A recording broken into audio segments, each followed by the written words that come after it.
Համար մեծ պատիվ եւ պատասխանատվություն է դառնալ ձեզնից մեկը եւ մասնակից լինել են կարեւոր գործին, որ բոլորս իրար ձեռնարկել ենք։ Նախ եւ առաջ կարծում եմ անհրաժեշտ է բացատրել, թե ինչի համար ենք մենք գտնվում այստեղ եւ ընդհանրապես ինչի համար ենք մասնակցում ընտրություններին։ Բացատրությունը իրականում շատ պարզ է, մեր համոզմամբ Հայաստանի քաղաքական համակարգը շարժվում է սխալ ուղղությամբ եւ մենք փորձում ենք շտկել այդ սխալ ընթացքը։ Ամիսներ շարունակ մենք բացատրում էինք եւ հիմնավորում, որ Նիկոլ Փաշինյանին եւ հակապետական տարերին իշխանությունից հնարավոր է հեռացնել միայն ընդդիմության միավորման եւ մեկ միասնական ցուցակի ձևավորման միջոցով։ Հավակնոտ, բայց արդյունավետ այս ծրագիրը ինչ-ինչ պատճառներով կյանքի չկոչվեց, ավելի շուտ պատճառները պարզ են։ Քաղաքական ուժերի սխալ հաշվարկները, էգոիզմը, ագահությունը եւ վարչապետական մոլեռանդ մրցավազքին մասնակցելու բարդույթը։ Մենք տեսնում ենք մարդիկ, որոնք պատրաստ են ամեն ինչի, որ ընդամենը մի քանի վայրկյան անունների կողքը գրվի վարչապետի թեկնածու։ Այդպիսի մարդիկ ենք տեսնում։ Ինչևից է, այլասերված այս իրականությունը ձևախեղում է մեր ազգի առջև ծառացած մարտահրավերների կարևորության ընկալումը։ Այսինքն հունիսի 7-ի ընտրությունները դառնում են սովորական մի երևույթ, այնքան սովորական, որքան մեր պատմության բոլոր նախագահական եւ խորհրդարանական ընտրություններն էին։ Իսկ մենք ուզում ենք հիշեցնել, որ սրանք սովորական ընտրություններ լինել չեն կարող։ Սա ինձ թվում է կարևոր արձանագրումն է, որ մենք պետք է անենք։ Սրանք սովորական ընտրություններ չեն եւ չեն կարող լինել։ Հիմա կբացատրեմ թե ինչի։ Բայց ինչ այդ այնուամենայնիվ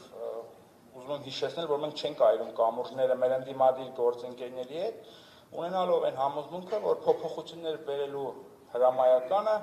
մեզ ինչ-որ մի օր, ինչ-որ մի պահի նստեցնելու է նույն սեղանի առջև։ Բայց նաև ուզում ենք հիշեցնել, որ այս ընտրությունները չեն կարող լինել միայն 10,000 դրամով բարձրացված թոշակների, 300,000 աշխատատեղերի, տնտեսական բարեփոխումների, հարկերի, տիեզերական խոստումների, գործարաններ կառուցելու, սոցիալական պոպուլիզմի, դեմագոգիայի մասին։ Այս ամենը մենք արդեն տեսել ենք տասնամյակներ շարունակ, տեսել ենք ընտրություններից առաջ ժողովրդին բաժանվող բրինձ, մուրաբաներ, 10,000 դրամ ընտրակաշառք, լսել ենք խոստումներ Հայաստանը սիլիկոնյան հովիտ, ՏՏ համաշխարհային կենտրոն, Չոր նավահանգիստ դարձնելու մասին։ Ամեն ինչ տեսել ենք ու լսել, բայց հիմա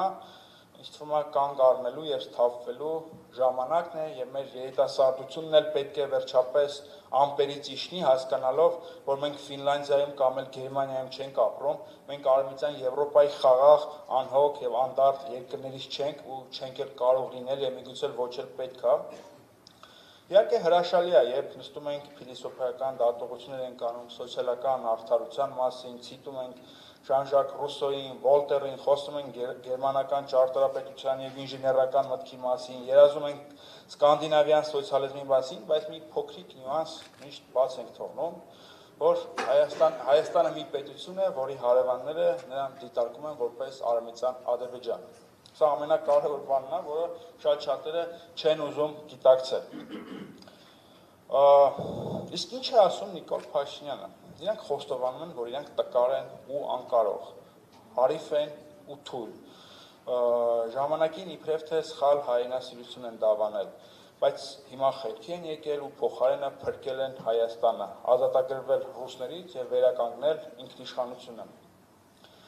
Սա շատ մարդկության պատմությանը հայտնի կառույց է, լեգիտիմության խնդիր ունեցող իշխանությունները միշտ փորձում են վերարտադրվելու ինչ-որ այլընտրանքային աղբյուրներ գտնել, դիմելով ստի, մանիպուլյացիա եւ պոպուլիզմի օգնությանը։ Նիկոլ Փաշինյանը հասկանում է, որ ինքը տեղ չունի երրորդ հանրապետությունում,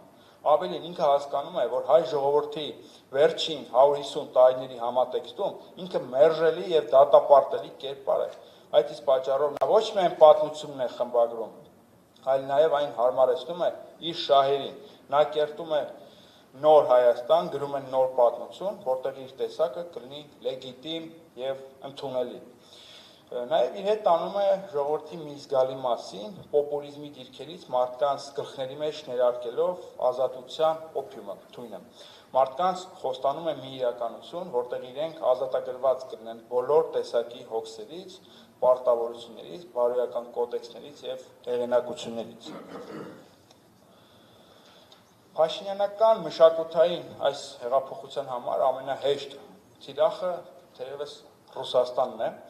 Իշխանական պրոպագանդան Ռուսաստանից մի մահաբեր հրեշ է կերտել, որը իբրև թե հանձնել է Արցախը, ամեն պահ փորձում է ոչնչացնել Հայաստանը,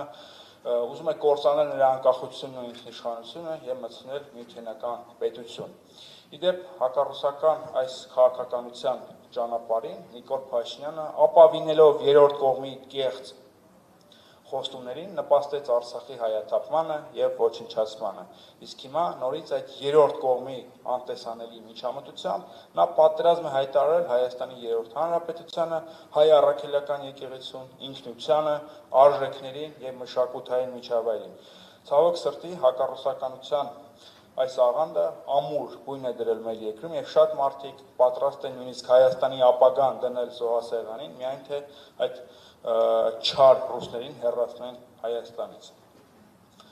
ԿՊԱ-ականները ժողովրդին կեղծ խոստումներ են տալիս խաղաղության, լավ ապրելու, ինքնիշխանության, ԵՄ անդամ դառնալու, ԱՄՆ-ի հետ ռազմավարական դաշինք կնքելու մասին, բայց իրականում նրանք բացում են զորյանական ձևակերպմամբ հայոց բերդի դարպասները թուրքական փափուկ ուժի եւ մշակութային էքսպանսիայի առջեւ։ Թուրքերն ու ադրբեջանցիները հաղթելով հայերին ռազմաճակատում հիմա էլ փորձում են նրանց ծնկի բերել կեղծ խաղաղության։ Շատերիդ մոտ իհարկե կարող է հարց առաջանալ, թե ինչպես է սա հնարավոր։ Փափուկ ուժի ներգործությամբ եւ ԿՊԱ-ականների շուրթերով մեզ համոզում են, թե մենք վերջին 150-200 տարիներին սխալ ենք ապրել։ Իրականում չպետք է ապստամբեինք Օսմանյան կայսրության դեմ, որպես հավատարիմ միլետ չպետք է դավաճանեինք թուրքերին, անցնելով ռուսների կողմը։ Մեզ համոզում են, որ մենք ենք մեղավոր, որ ցեղասպանվել ենք։ Մեզ բացատրում են, որ Ղարաբաղյան շարժումը սխալմունք էր, հրահրված ԿԳԲ-ի կողմից եւ այլն։ Ահա թե ինչու ենք մենք ուզում մասնակցել ընտրություններին։ Ուզում ենք հիշեցնել, որ հունիսի 7-ը 10,000 դրամով բարձրացված թոշակների եւ 300,000 աշխատատեղերի մասին չէ։ Իրականում հունիսի 7-ը Հայաստանի որպես անկախ եւ ինքնիշխան պետություն լինել չլինելու մասին է։ Լինել չլինել պետք չէ պատկերացնել որպես մեկ օրվա աղետ, այսօր կա, վաղը չկա։ Այդպես չի։ Անունով այն կարող է մնալ,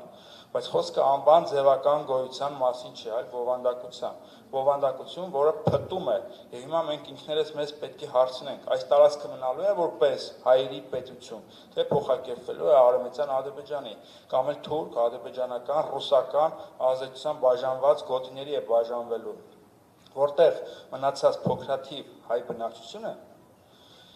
կամ բնակչության միակ առաքելությունը լինելու է ազդեցության այդ գոտիների իրական տերերին սպասարկելը։ Սա է լինելու թուրքերի հետ այդքան երանելի ձեր առևտրի վերջաբանը։ Պուտինին հայոյելով, ասֆալտ անելով, կեղծ խաղաղության խոստումներով, թուրքերին միջանցք նվիրելով եւ ընդհանրապես այս կեղծ ակտիվիզմով Հայաստանը չի կարող ինքնիշխան լինել։ Ինքնիշխանությունը պետք է ամուր սյուներ ունենա։ Իմ համոզմամբ ամենաառանցքային սյունը մշակութային միջավայրն է, այսինքն մեր ինքնությունը,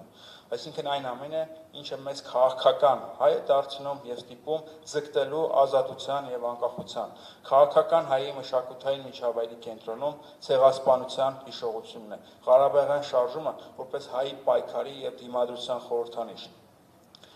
Հայ առաքելական եկեղեցին եւ նախնիների ավանդած արժեքները։ Եթե փլուզում ենք այս սյունը իր բոլոր տարերով, ապա ինքնիշխանությունը դատապարտում ենք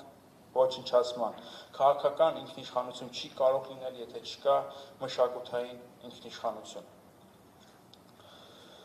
Բարեկեցիկ կարելի է ապրել Բրյուսելում, խաղաղ եւ երջանիկ կարող են գտնվել,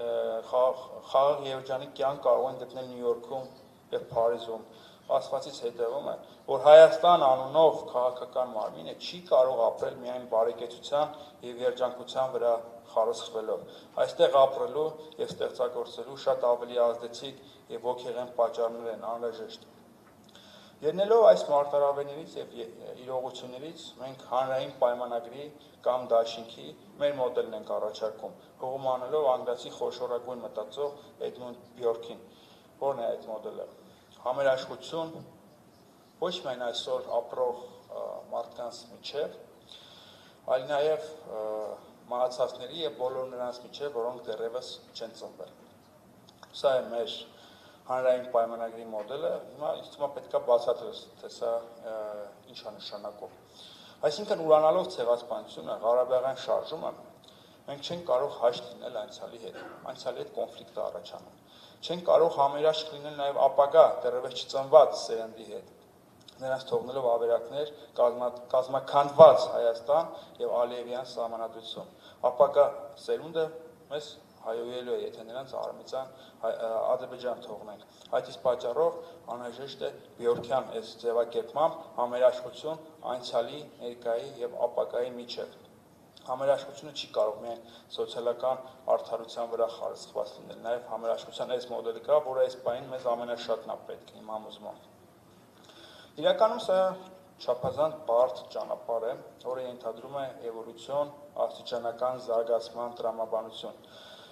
Մենք քաղաքական գործիչներս,